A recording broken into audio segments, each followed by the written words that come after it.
Aunty कुछ खाने को दो ना। पहली बार उसके मुंह से यही आवाज़ सुनी थी जब उसने अपने द्वार के पास उसे खड़ा देखा था। करीब 7 साल का होगा वो सुंदर गोरा चेहरा, पर सूखा हुआ शायद। भूख से चेहरा सूख चुका था। तेरे माँ बाप कहाँ हैं? देखने से तो भिखारी नहीं लगता। मैंने उसे देखते ही सवाल पूछा। भिखारी नहीं हूँ आंटी, पर माँ बाप नहीं हैं। दुनिया में अकेला हूँ। अरे कोई तो होगा, नाते रिश्तेदार। कोई नहीं है आंटी।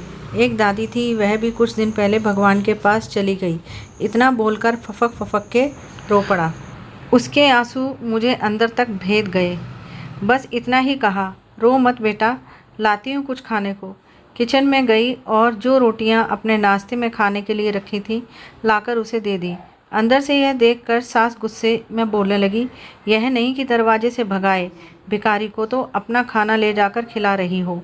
मैं सास की बात अनसुनी कर उसे ध्यान से देख रही थी खाते हुए। बहुत जल्दी जल्दी खा रहा था, शायद काफ़ी समय से भूखा था। कब से नहीं खाया तू? मैंने उसके सिर पर हाथ फेरते हुए पूछा। परसों रात के बाद कुछ भी नहीं खाया, मासूमियत से खाते हुए जवाब दिया। क्यों, कोई दिया ही नहीं क्या? सच में तेरे घर में कोई नहीं है? नहीं। तो फिर कहाँ रहता है तू? कहीं नहीं, रोड पर देख कर तो नहीं लगता तू रोड पर रहने वाला है। कहीं गुस्से में घर छोड़कर तो नहीं भागा? नहीं आंटी, मेरा कोई नहीं, माँ बाप भी नहीं। एक दादी थी, पर वो भी भगवान के पास चली गई। पर कहीं तो रहता होगा ना? रहता था, पर वहाँ से परसों सबने मुझे निकाल दिया। पर ऐसे कैसे निकाल दिया? रुक, तेरे अंकल ऑफिस से घर आते हैं तो पुलिस के पास भेजती हूँ। ऐसे कैसे लोग तुझे तेरे घर से निकाल सकते हैं? आंटी, वो मेरा घर नहीं था, किसी और का था।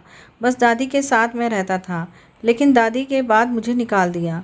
बड़ी दया आई उस छोटे से बच्चे पर। उसकी बात सुन पलकें गीली हो गई। उसे अंदर ले आई। यह देखकर सास के पारे चढ़ गए। उसे देखते ही चिल्लाने लगी। पता नहीं कहाँ से रोड का बच्चा उठाकर ले आई। पुलिस को घर में बुलाकर ही मानेगी। उनकी बात नज़रअंदाज कर शाम होने तक पति का इंतज़ार करने लगी। शाम में पति के आने पर सारी बात बताई। पति को भी बच्चे ने वही बात कही जो मुझे बताया था। फिर पति ने बच्चे के साथ पुलिस स्टेशन जाने का निर्णय लिया। वह पुलिस के नाम से ही घबराने लगा। शायद उस बच्चे को पुलिस के नाम रिटायर्ड दरोगा को बुलाना सही लगा। वो आकर बच्चे से पूछताछ किए। उन्हें भी बच्चा बेसहारा लगा। ऐसे में अनाथालय भेजने की बात समझाई।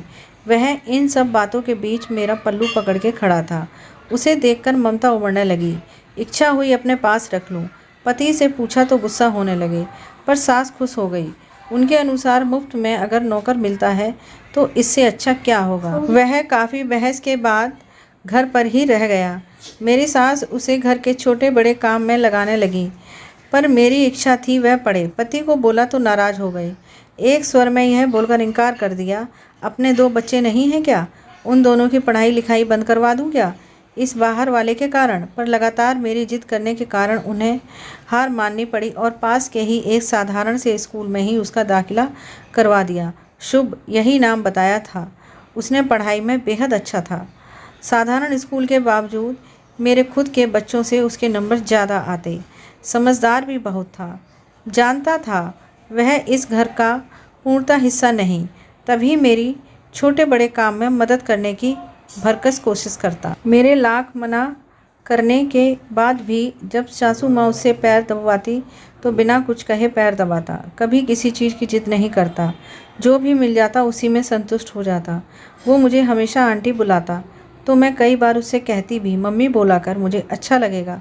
तो हंस कर बोलता, मेरी मम्मी कोई और थी, आप कैसी हो सकती हो। उसकी ये बात बुरी लगने के बाद भी उसका अपने माँ के प्रति सम्मान मन देखकर चुप हो जाती। मेरे दोनों बच्चों को पढ़ाने घर पर टीचर आते, पर पति ने साफ मना कर दिया था कि वह शुभ को पढ़ाने के लिए उस ट्यूशन मास्टर को पैसे नहीं देने वाले।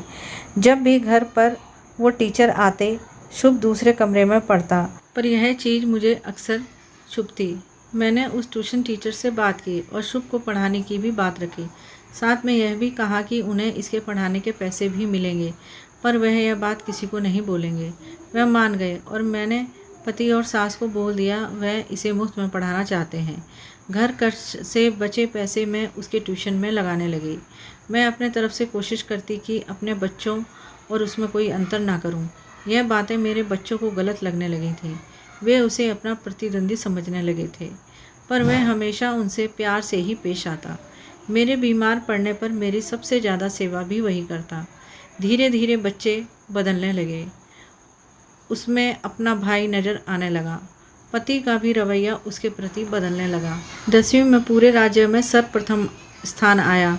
अखबार में उसके नाम के साथ अपना नाम देख मेरे पति फूले नहीं समाये और उस दिन निर्णय लिया कि +2 के लिए वह उसी स्कूल में उसका दाखिला करवाएंगे जिसमें अपने दोनों बच्चे पढ़ते हैं। वह भी नए स्कूल में दाखिला लेकर खुश था।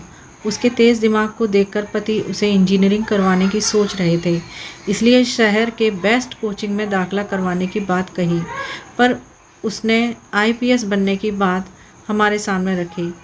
उसके इस फैसले से मेरे पति नाराज़ हुए और मैं भी।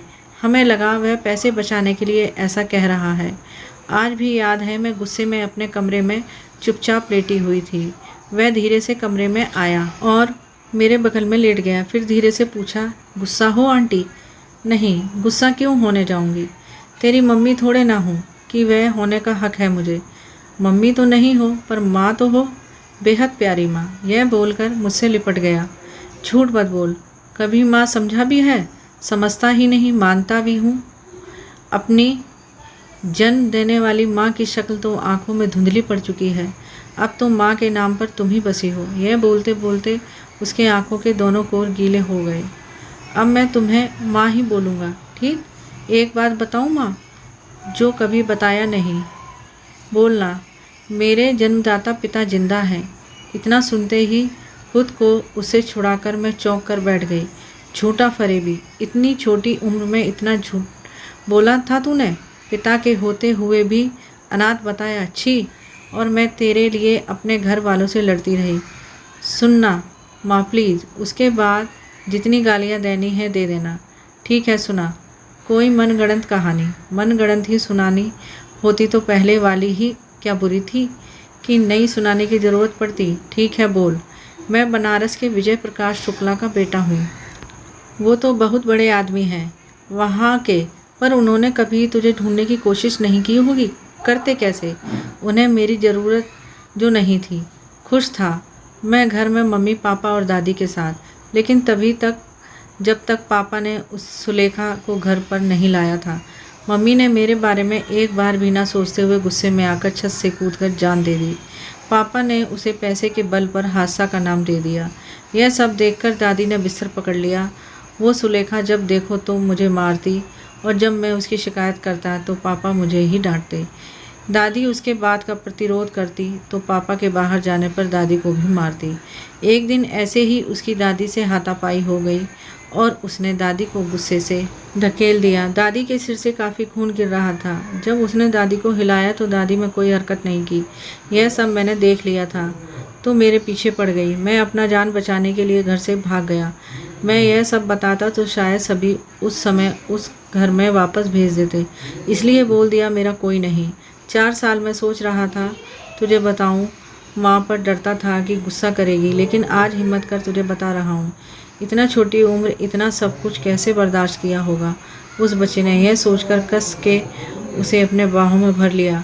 कभी मत जाना वहाँ, तेरी माँ है ना, तुझे कभी उस नरक में नहीं जाने देगी। जाऊँगा पर IPS बनकर। जो कुछ भी देखा है शुक्ला जी और उस सुलेखा से हिसाब ना किया तो मेरी मम्मी और दादी के साथ नाइंसाफ़ी होगी। 15 साल के बच्चे के मुंह से ऐसी बड़ी बड़ी बातें सुन बड़ा अजीब लगा, पर एक सच्चाई यह भी है जिस पर बीतती है वही समझ सकता है। एक और बात बोलूँ माँ? हाँ बोल। अभी घर में किसी को मत बताना, बस मेरे IPS बनने तक इंतज़ार कर ले, ठीक है? यह बोलकर उसके सिर पर हाथ फेर दिया। आज उसकी तपस्या रंग लाई। मेरा बेटा शुभ IPS के लिए चुना गया है। उसके घर आने का इंतज़ार कर रही हूँ। उसके पसंदीदा बेसन के लड्डू बनाकर गेट पर बाइक के आने की आवाज़ आई। समझ गई, शुभ आ गया। अपने पिता, मेरे पति, अपनी दादी, मेरी सास के पैर छूकर सीधे मेरे पास आया। मुझे लगा मेरे भी पैर छुएगा, पर सीधे मुझे अपने गोद में उठा लिया। पूरे 4 फीट का भी नहीं था जब पहली बार देखी थी उसे। अब 6 फुट का लंबा चौड़ा इंसान हो गया है। छोड़, मुझे नीचे उतार। यह बोलकर उसकी गोद से उतरने के लिए जिद करने लगी, पर सीधे मुझे कमरे में ले गया। वहीं बिस्तर पर मुझे बैठा दिया और खुद अपना सिर मेरे गोद में रख दिया। माँ, आज एक चीज़ मांगूँ तो दोगी? क्या? बोल। अगले जन्म में अपने कोख से जन्म लेने की इजाज़त। पागल, तू अभी भी मेरा ही बेटा है और तुझे पता है तेरे दोनों भाई बहनों से ज़्यादा प्यार तुझे करती हूँ। वो तो मुझे पता है, इसलिए दोनों जलते हैं मुझसे। हाँ हाँ, जलेंगे क्यों नहीं। जब हम दोनों से माँ तुम्हें ज़्यादा प्यार करेगी तो नज़र उठाकर देखी तो दोनों दरवाजे पर खड़े होकर यह बोल लड़ने को आतुर थे। यह देखकर शुभ हंस दिया और दोनों आकर हंसते हुए शुभ के गले लग गए। मैं किचन में जाकर लड्डू निकालने लगी तो देखा शुभ भी आकर पीछे खड़ा हो गया है। क्या है? मैंने उसे खड़ा देखकर पूछा। कल बनारस जाना है, इतनी जल्दी पोस्टिंग हो गई तेरी, वह भी बनारस? नहीं माँ, बस सोच रहा हूँ शुक्ला जी और सुलेखा से मिल आऊँ। साथ चलेगी मेरे? मैं? हाँ तू, मेरा हौसला तू ही तो है ना। सोच रहा हूँ जाकर बता दूँ जिंदा हूँ। ठीक है, कल के निकलने की तैयारी करती हूँ, पर तेरे पापा और दादी को सच्चाई अभी तक पता नहीं।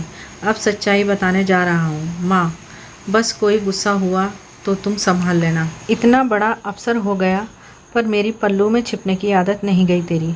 चल। यह बोलकर सच्चाई बताने के लिए दोनों साथ में किचन से निकल पड़े।